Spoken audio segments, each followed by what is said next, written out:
SFIO അന്വേഷിക്കുന്ന ഒരു case മറ്റാർക്കും പ്രസക്തിയില്ല എന്നുള്ളതല്ല. ഇപ്പോൾ വന്നിട്ടുള്ള ED അന്വേഷണവും SFIO എൻക്വയറിയുടെ ഭാഗമായി തന്നെയാണ്.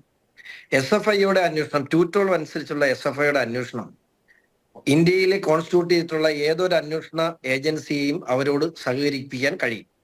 മാത്രമല്ല, ഈ കേസിൽ നടന്നിട്ടുള്ള ഫ്രോഡ് എന്ന് പറയുന്നത്, കോർപ്പറേറ്റ് ഫ്രോഡ് എന്ന് പറയുന്നത് സെക്ഷൻ 447 അനുസരിച്ചുള്ള ഗുരുതരമായ തെറ്റാണ് CMRL കമ്പനിയും അതുപോലെ തന്നെ എക്സാലോജി കമ്പനിയും ചെയ്തിട്ടുള്ളത്.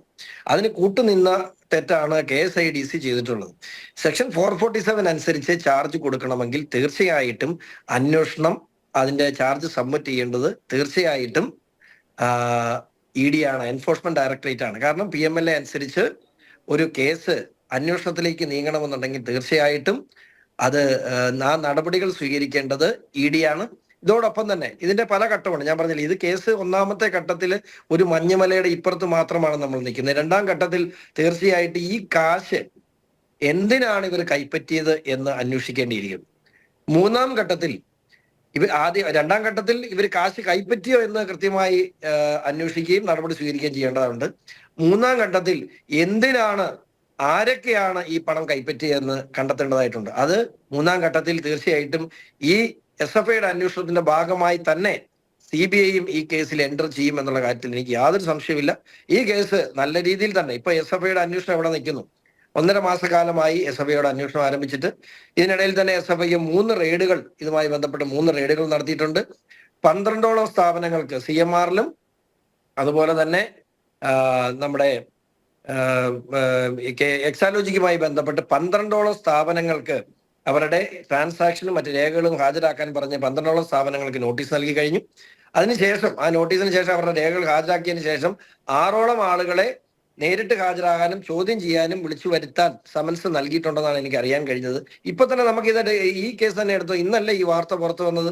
SFIO എന്തൊക്കെ ചെയ്യുന്നു, ED എന്തൊക്കെ ചെയ്യുന്നു എന്നൊക്കെ ഉള്ളത് സ്വാഭാവികമായിട്ടും അത് പബ്ലിഷ് ചെയ്തുകൊണ്ട് ചെയ്യുന്ന കാര്യമല്ല.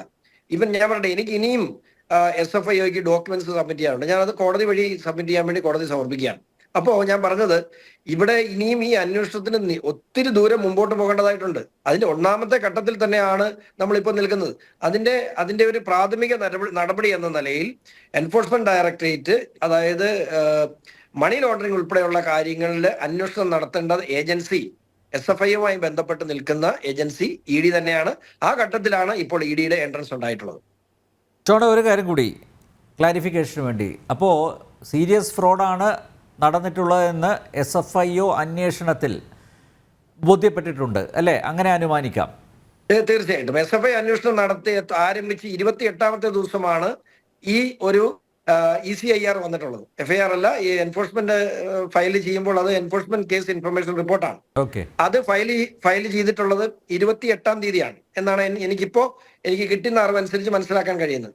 28ാം തീയതി എന്ന് പറയുന്നത് SFI അന്വേഷണം ആരംഭിച്ച് 1 മാസത്തിന് ശേഷമാണ് ഇത്തരത്തിലുള്ള റിപ്പോർട്ട് ഫയൽ ചെയ്തിട്ടുള്ളത്. അപ്പോൾ ഈ എൻക്വയറിയുമായി റിലേറ്റ് ചെയ്തുകൊണ്ട് തന്നെ SFIയുടെ നിർദ്ദേശപ്രകാരം SFIയുടെ ആക്ഷന്റെ ഭാഗമായി തന്നെയാണ് ഇപ്പോൾ ED ഇതിനകത്ത് എൻ്റർ ചെയ്തിട്ടുള്ളതെന്നാണ് ഞാൻ വിശ്വസിക്കുന്നത്.